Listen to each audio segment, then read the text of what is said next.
നമ്മൾ ഒരു പടി പിന്നോട്ട് പോകുമ്പോൾ അവരുടെ മനസ്സുകൾ കൂടുതൽ അടുത്തു വരും. ഹരൻ ലിവിംഗ് റൂമിൽ കളിക്കുകയായിരുന്നു. നിലത്ത് ഒരു ചുവപ്പ് റേസിംഗ് കാർ. ഇരുവർക്കും ഏറ്റവും ഇഷ്ടപ്പെട്ടത്. ഹരൻ ആദ്യം പിടിച്ചു. ഹരി ഉടൻ കൈനീട്ടി പറഞ്ഞു, ഇന്നലെ നീ കളിച്ചല്ലേ, എനിക്ക് താ. അപ്പോൾ ഹരൻ അലറി, ഇല്ല, തരൂല.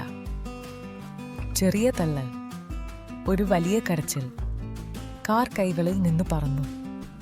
അടുക്കളയിൽ നിന്ന് അമ്മ ഓടി വന്നു. പക്ഷേ ഈ തവണ അവൾ വാതിലിൽ നിന്നും കയറിച്ചെന്നില്ല, വെറും നോക്കി നിന്നു. അമ്മ മനസ്സിൽ ആലോചിച്ചു, മുമ്പ് ആയിരുന്നെങ്കിൽ ഞാൻ ഉടൻ ഇടപെട്ടേനെ. അപ്പോൾ ഒരാൾ കുറ്റക്കാരൻ, മറ്റേയാൾ സംരക്ഷിതൻ. അവരുടെ ബന്ധം അകലും. ഈ തവണ അവൾ ഒരു ആഴമുള്ള ശ്വാസം എടുത്തു. ചെറിയ വഴക്കുകൾക്ക് സമയം വേണം. ചിലപ്പോഴൊക്കെ ചെറിയ അടിയും ഉണ്ടാകും. പക്ഷേ അവരാണ് ഇതിലൂടെ പഠിക്കുന്നത്. ഹരി കൈമടക്കി. ഹരൻ കളിപ്പാട്ടം മുറുക്കെ പിടിച്ചു.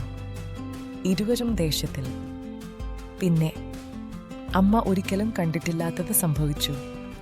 ഹരി പറഞ്ഞു, ശരി, നീ ആദ്യം കളിച്ചോളൂ.